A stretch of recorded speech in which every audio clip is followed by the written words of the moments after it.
Okay, so how's it going, guys? This is Rio Murata photographer based in Tokyo. So when you see someone making a video on this topic of 2025 my photography picks, and you look at all your videos that you've made in the past course of years, you realize that you haven't made a video on this topic. I thought it would be nice to make my version of 2025 my photography picks over this course of the years, what I purchased, etc., and things that I never talked about on my channel to share with you guys. Hopefully this video won't be too long, but yeah, let's get into it. So my first photography pickups that I did over this course of a year is the Fujika 200 Lomography Tiger 200. So this was actually my first pickup for this year. Actually, I never shared it with you guys, hoping to make a video on this topic, but Fujika 200, if you guys probably know that my main channel is focused on medium format camera. I use the Fuji GW690 backup camera, Mamiya 645 Super. 35mm I use either the Nikon F3 or my Konica C35, but I never stepped into the realm of sort of like 110 format films. And for people who do not know, 110 is basically a format of film that existed in the past. If I'm right, it came out around in the 1970s, 80s or so, but they quietly retreated due to the fact that the popularity of 35mm format and also digital was being introduced in the early 2000s. So 110 didn't have that much of a living space back in the era. However, I was able to snag a Fujika 200 with a Tiger 200 film stock from Lomography actually online. So I thought it was sort of nice to mention it for you guys that I purchased it, but I haven't got out to shoot because it's raining outside, unfortunately. But hopefully hoping to make a video on this topic because it's something I really wanted to try out once and for all to see what it would deliver. So yeah, Fujika 200 and Lomography 100, and Lomography Tiger 200. But going a little bit off topic, the resurgence of this, I guess, 110 format was created after the demise of that format by Lomography actually. And if you guys do not know, Lomography is actually the only sort of supplier of this 110 format. They released a Lomomatic 110, and also when you look through the landscape on the Lomography film, they actually introduced their Lomochrome series of film stocks in the 110 format, and also the Tiger 200, which isn't sort of sold in various other 35mm or medium formats. So I thought I should try it out sometime in the near future. So yeah, that's basically it on my first pickups of 2025, Fujika 200 and the Lomography 200 Tiger film stock. Okay, so my second pickup is Harmon Phoenix II. And if you recall my Harmon Phoenix original video, the one with the red box, actually, I basically shot which was used to be the best location to photograph in Tokyo, which is Harumi-Futo. Sad story, if you've seen that video, that location was demolished and it was into shreds actually. It became a landfill.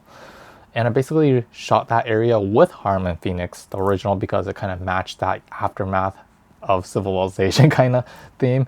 And honestly, people say that that film stock, the Harman Pheonix original, is still under production, under testing. So the colors weren't perfect. The shadows get crushed easily. The dynamic range is really shallow. So there wasn't much use to it, but kind of matched that sort of area of Harumi-Futo aftermath.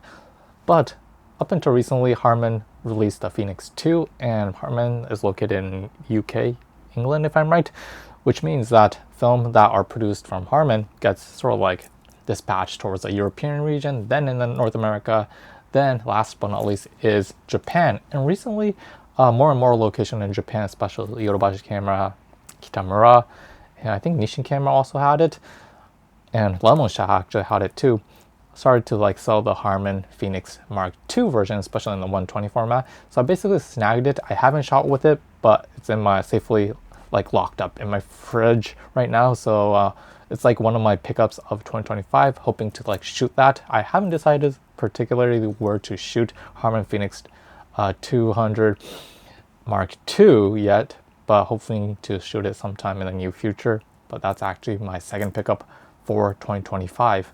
Okay, so third up on the list is Kodak Entrance Mat from AliExpress. This is actually a really interesting one. I sometimes browse on Chinese e-commerce site famous one is AliExpress.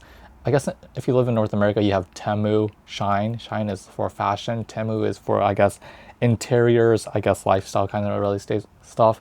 AliExpress, on the other hand, sells all kinds of things, like from electronics to like lifestyles to lightings, interiors, decorations, you name it all. They have everything.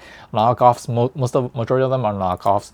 But I came upon a Kodak floor mat actually, and the photos look really nice, but I did not have high expectations because it's like, you know, from China.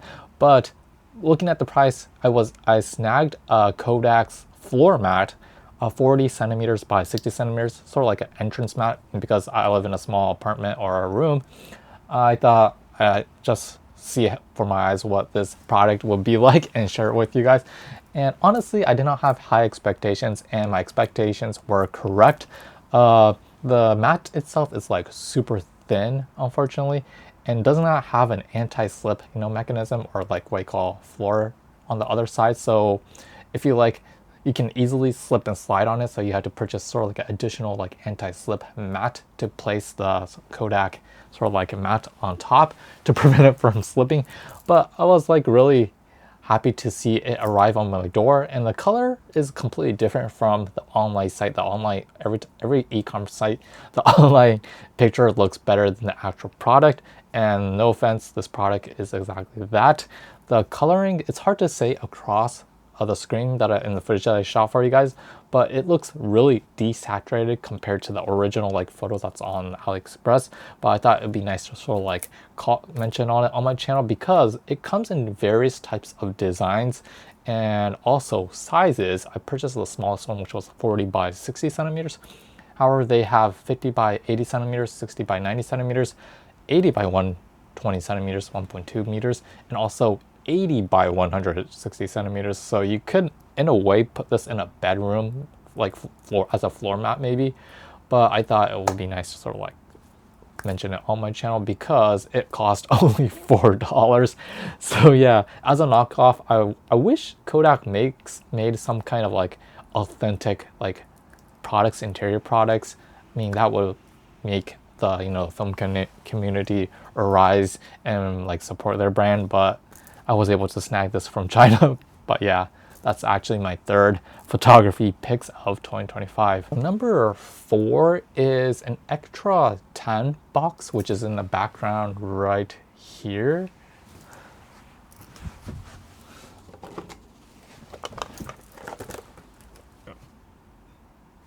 I was able to snag this at Akihabara. I wasn't able to shoot footage because that area in particular, I can't photograph or take a video, unfortunately. But in an area of Akihabara, there's an area where it's called the Denki-gai, which hasn't changed over the course of 30-40 years, which sell like electronical like machinery parts. And on the second floor, there's these like boxes. I'll stick in a photo for you guys if someone snagged it. But these like boxes, or sort of like, how should I say, containers, are sort of like rented out to random people who are in their elderlies, who might have had someone pass away and retrieve these kinds of like, you know, items that they had in possession, but they don't know what to do. So they basically rent these small containers and basically stuff it with random stuff that they want to sort of like throw out, instead of like throwing out in the, you know, garbage bin and stuff like that, for other people to sort of like see and purchase. And I saw a person selling this Ektar 10 box for like $5 or so, and I thought it was a steal. And this is actually another 110 camera, and ironically, I already purchased the Fujika 200 110 camera, which I'm testing on. But this just came spontaneously, and this was basically the last box in mint condition, so I basically snagged it.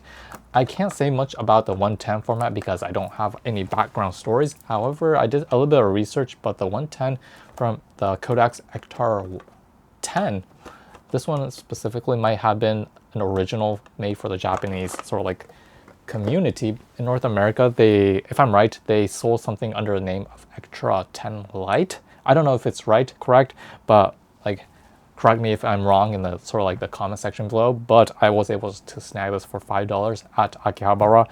I'm not sure if I will make a video on this because I already have that Fujika 200, but because this box was in super mint condition, I'll stick it as sort of like an interior, like in the background somewhere, to sort of like, I don't know, appreciate the history of 110, and I'm hoping to make a video on that, talking about the historical backgrounds and stuff like that. Not in this video, but yeah, that's actually my 4th photography that pics of 2025. Okay, so number 5 for my 2025 pickup is actually this light stand made by Fotix. This is called the Fotix Padat Carbon 198. Long story short, if you come from the commercial side, if you do like, how should I say, I come from the e-commerce side, you 100% use light stands. Light stands are basically items where you have like lights such as flash, strobes, or maybe if you do video work, LED lights. To support those equipments, you need a light stand. And my main light stand actually, which is basically shooting light across my sexy face, is basically I use the Fotix Padat 300, which is like a super stable like light stand, really expensive actually, but it's actually worth it. But going a little bit off topic, I use Fotix light stands a lot. Also has my sort of like diffuser, my softbox, and my light, and also my smartphone in front of me to give me the prompts and stuff like that. But when I was like walking around Fujika camera earlier this month, they were basically selling this ultra slim lightweight light stand, and when I thought about it, I never owned a super lightweight light stand, which is the complete opposite to the one that I currently have, which is like super stable, can like withstand a lot of weight. This one, on the other hand, is super lightweight, and normally light stands are in the cylindrical shape, which is like a tripod. It's like, you know, cumbersome to travel around with because there's like 3 corners sticking out, you know. But this one, on the other hand, instead of a cylindrical shape, it's like fully flat in that sense. So it's like really easy to like transport. This is less than 1 kilograms.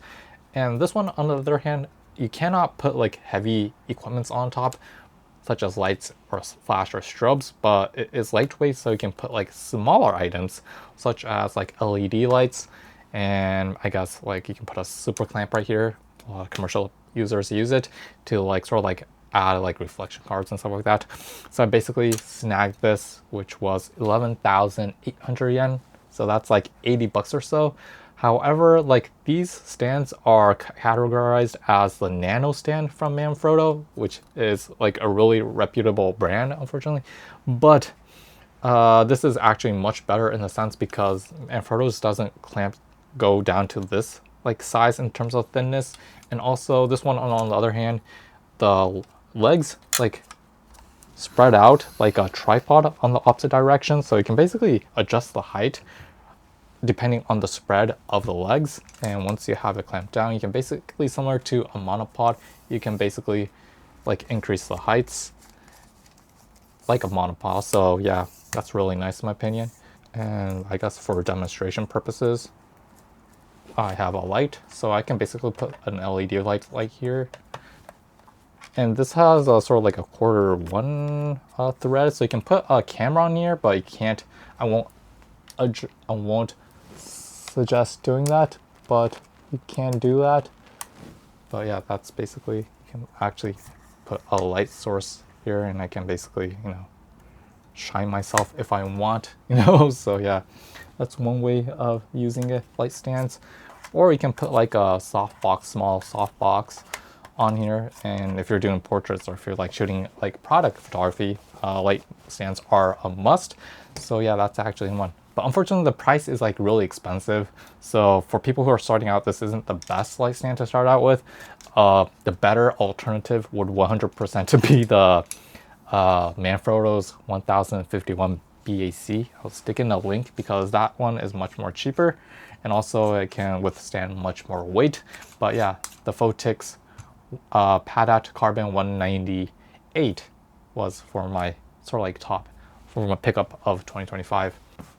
Okay, so number 5 up on my pickup of photography 2025 is this book that I found, recommended by Suzuki Shin, which I keep mentioning. That he said that if you want to improve photography, if you want to get better at it, you should 100% read this book. And unfortunately, this book, I found out that it does not exist on the English front, unfortunately. This book is called Eomiru Gijutsu, written by Masako Akita-san. And to sum it up for you guys, she was born in Okayama Prefecture, but she is an art historian and also a researcher, and she completed her degree in fine arts history at the University of Texas, Austin, and she specialized in Mesopotamian art and studied under Shument Basara. This book, Eomiru Gijutsu, Meiga no Kouzo Tomi Yomitoku book, is basically, in short, teaches you how to look at paintings in structural, almost scientific way, rather than just admiring it vaguely, actually. And the core idea is that I'll just get the ChatGPT to help me, is that many people basically stand in front of famous artworks without really understanding what to notice. Paintings have these underlying structures, compositions, lines, and colors, balance, spatial arrangements that guide how we perceive them. Once you know how to sort of like decode these structures, and you can see why paintings feels that harmonious, dramatic, and emotional. And the contents on this book covers how the artists of the past used lines, shapes, and colors, the contrast, to sort of like bring the viewer's eyes into that specific subject or area. So this actually, although it is sort of like based on sort of like really old paintings and stuff like that, it kind of is the fundamentals of photography, because Suzuki Shin later said that you improve photography if you can shoot f11, f16 correctly, because f11, f16 is basically you have everything in focus. So with everything is in focus, it means that the nitty-gritty details in the foreground and background will come true to life, and you can basically tell if that photo is like really good or bad because of how that photographer basically executed the, the foreground, the balance in between that. And this book basically sort of like hits that spot, actually, of how to sort of like understand that, your focus, and how to sort of like orient your subject and stuff like that, by also understanding the people who basically drew famous like artwork in the past. So yeah, unfortunately, I only read like one chapter or so. I need to finish this book probably by the end of this year, because this is a really educational book in that sense that you can basically learn so much from people of the past who did oil paintings, and understanding the reasons why they exist. And majority of people who basically see some kind of artwork can't understand why that artists put the subject right there on the right side, or maybe left side or below, what the reason why they use that color tones, that contrast, that gradient, I guess. So hoping to like finish this book ASAP.